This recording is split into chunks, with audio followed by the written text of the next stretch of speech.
Hey everybody, it's Paul with epictcgchannel. Thanks so much for joining me on this, what's it gonna be, Saturday morning. Whoa, it's Saturday morning. Okay, I'm filming this actually Monday morning in the past. So you guys are seeing this in the future. What are the lottery winning numbers? You can email those to me. No, just teasing. All right, yeah, we're gonna start. We're starting right here with the Ultimate Box Topper. This is another box. This is our third box this week of Ultimate Masters. Once again, just so you guys know, price point is $350 on these. That's what I'm into these for. So when I talk about pricing and whether we did well or not, I am basing this off of a price of $350. That's probably about what you should be expecting to pay for these right now, maybe a little bit more even. So, what's it gonna be? Celestial Colonnade. Okay, that's actually it's a nice looking box topper. It's the best of the land cycle. Now this box topper is just a little bit bowed right there, so so a little bit curled. Not bad. Nothing to be excited about. Throw that in a top loader and a sleeve, and it'll straighten right out. Definitely, I would not call that damage. Looks really nice. Like the artwork, kind of going up to the edges there. Had one of our viewers write and talk about that and how the box toppers that have artwork that go to the edges actually look nicer as opposed to ones that have just black on the edges like Liliana. They still look awesome, but just not quite as good as some of these. So it looks very, very cool. I feel like this looks like a Yu-Gi-Oh monster. I forget which one. But anyway, all right, so there's our box topper. I want to say Celestial Colonnade is probably about 60 bucks. Somewhere in there. That's just what I'm going to guess he's at. The prices for this stuff, as far as singles go, are just all over the place. You know, don't really agree with a lot of the prices. Personally, I'm not selling any singles at this time. I am trading, you know, for stuff. I'm trading up for stuff. I had a person who traded me a foil Horizon canopy. They wanted to get a Phyrexian altar, temporal manipulation, and an entomb, and one other card, but it wasn't much, and that worked out. You know, I was able to trade. You know, it was an even trade, but I was able to trade up to that Horizon canopy, which is like an $80 foil. Fulminator Mage is our first rare, so that's a solid rare. That's off to a good start. Our last box started off with a good solid rare with red in it. It was a bridge from Through the Breach. And the last box was an awesome box as far as our foil rares and mythics. We ended up getting 4 mythics last box, so you can check that out if you haven't seen that already. All right, Dark Dabbling. I hate it when my dabbling gets dark. Nourishing Shoal. Nobody cares. Okay. Would love to have another box like that with the Celestial Colonnade as a box topper. That value certainly helps out. Hey, Fauna Shaman, that is our first foil rare of the box. Not a bad one. Fauna Shaman's a good solid card. $5 about. Foil, I would say, is probably 10, 15 bucks. So not bad at all. Squee, not good at all really as far as money. I think he's about 50 cents. So, you know, you kind of have that roller coaster of emotions there. That's what you get here at epictcg. You get the roller coaster. That's what you get with these packs, really. But with a box, it sort of evens out. Okay, well, here we go. Talking about roller coaster. So we got 2 foil rares in this box, but man, oh man.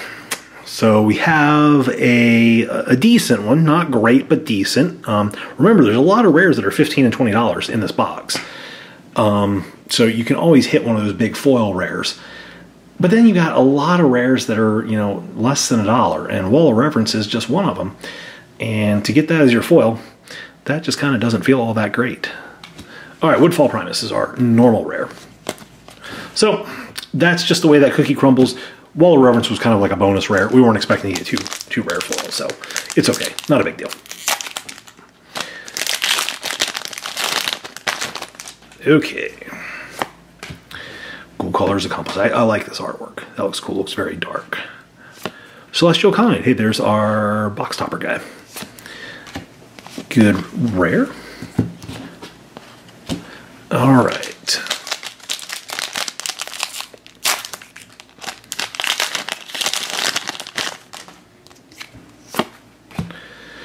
This is another set of artwork I really like. Twins of the Mara Estate. Just looks kind of eerie and creepy to me. All right, our Raging Ravine. We're going to need a miraculous recovery here pretty soon. We got the Celestial Colonnade, but other than that, I feel like we're getting close to bulk rares. Martyr of the Sands, cool looking fur coat there. I feel like she shouldn't walk around in public, she'll get paint splattered. Daybreak Coronet, all right. It's a good card, but only a couple dollars. So far, no mythics. Hit all around the mythics here. Got like all the mythics in like the first few packs, last box. Rune Snag, Sublime Archangel. All right, that card is another one. It's like about $1. Could be a whole lot worse. Normally, you would expect them to put this at like mythic. The fact that they put this at rare is nice. So I do appreciate that.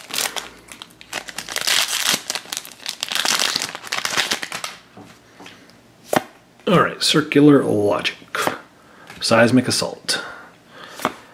All right, I feel like our pocketbook has been exalted on this box, or our wallet pocketbook. That's what my grandmother used to say.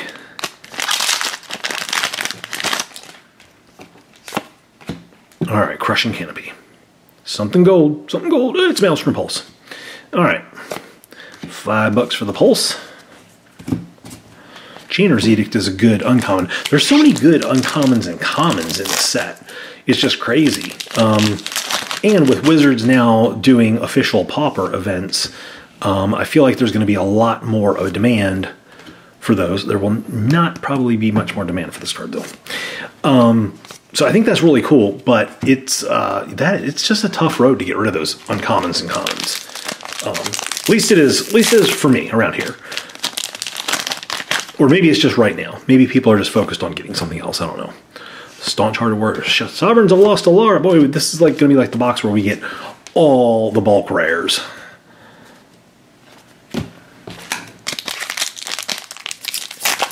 Okay. Death Denied. Disrupting Shoal. All right. So I would kind of like to know what the R&D team who put this set together was thinking. I feel like when they designed this set that they probably looked at the values of stuff. I mean, hey, Kitchen Finks. Uncommon foil. That's pretty cool. We don't see many of those. And, okay, Machias the Unhallowed, that's our first mythic. That is a good, solid, playable card that I actually really like. Unfortunately, he's just on the low end of the value scale of things. He's not what I would call like one of the feel bad mythics, but he's like $15. So he's definitely below the curve that you're looking for. But yeah, I'd like to know what was the R&D team thinking when they put like Disrupting Shoal and Nourishing Shoal? I know that those used to be a lot more expensive, probably just because there weren't many out there in the marketplace. But like, I wonder if they anticipated the value dropping as much as they have on stuff like this. Sovereigns of Lost Alara, Seize the Day, just things like that, or is that something that just has come as a real surprise to them? I would just be curious to know. I mean, obviously some other things have really held up well. Undying Rage, Reanimate. That's a good card. All right.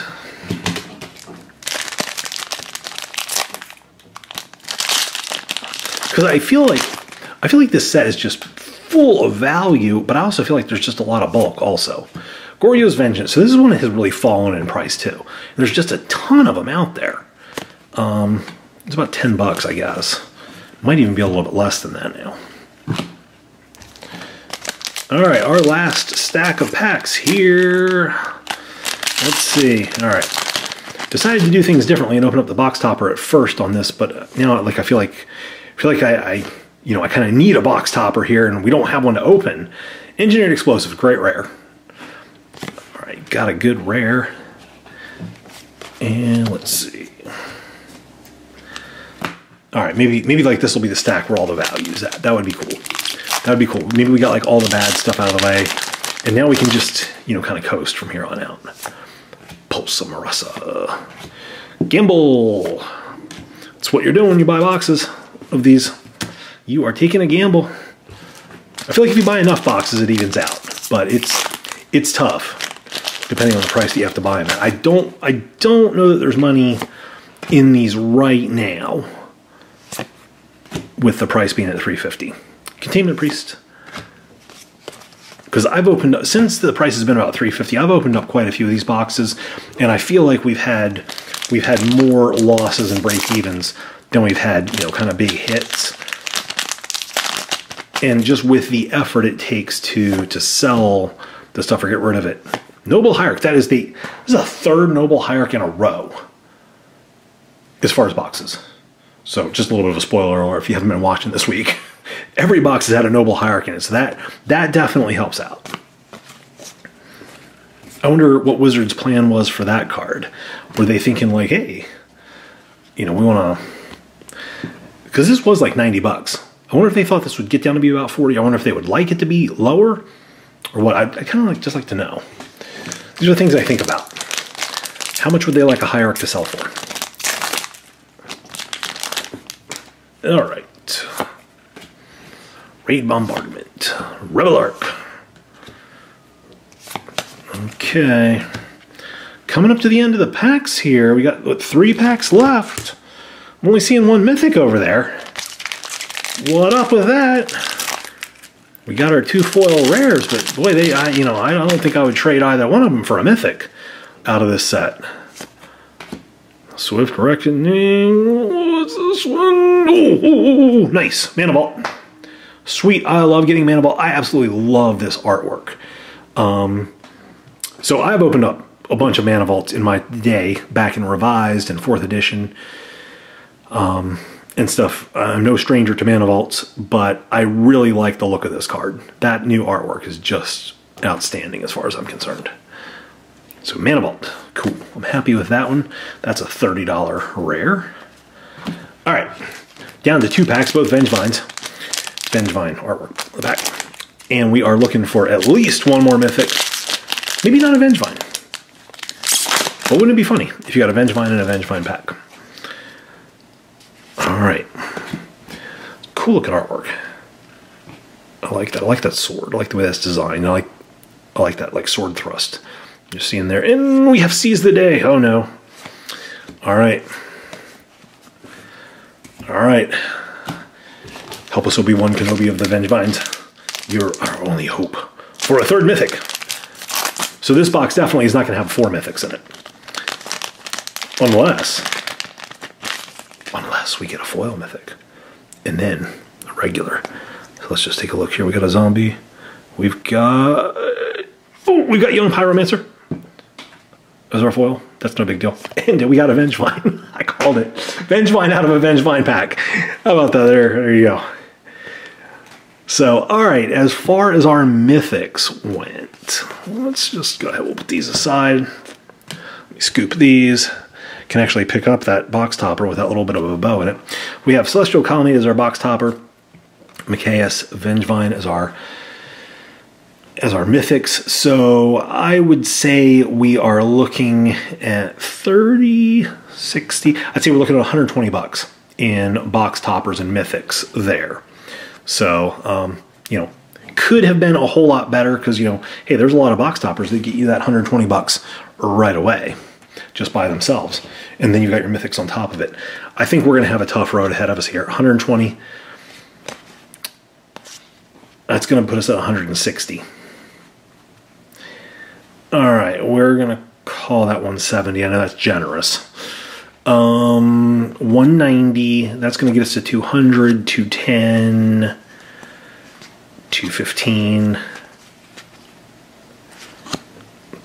225, 245, 250. Whoa, man, that was rough right there. So even with Celestial Colony, which is not a bottom of the barrel box topper by any means, Mana Vault is a good Mythic. Mikaeus and Vengevine are both, you know, lower on the on the value scale, but not bad at all. But man, I mean, we struck out with the rares in this box. I mean, we pulled, let me just take a look here, just because kind of this was so bad. Yeah, we'll break this down into a couple different ways here. All right, so okay. So the rares that I'm counting as hits are right there, 8. 8 out of 24, out of 21 packs, because you get 3 mythics. So out of 21 packs, 8 are hits. That's way below the average. Now, out of these that I'm calling hits, you've got Daybreak Coronet, which is, you know, sub $5, and you got Maelstrom Pulse sitting right at $5, and Fulminator Mage, which is right above. Goryo's Vengeance is lucky to get $10, and Reanimate is just above 10. I mean, really, you've got 2 big rares right there, and then you've got 1 good rare, one like really solid good rare in that. Actually, this one honestly is higher on the value chain than I'm making out. But the rest of them are just, you know, really kind of tough. And so, yeah, that was not a great box at all. Boy, that's a bummer. Oh well, that's the way the cookie crumbles. Hope you guys enjoyed this video. I'm glad I got this box instead of you. So anyway, I will see you guys the next time. We'll try again.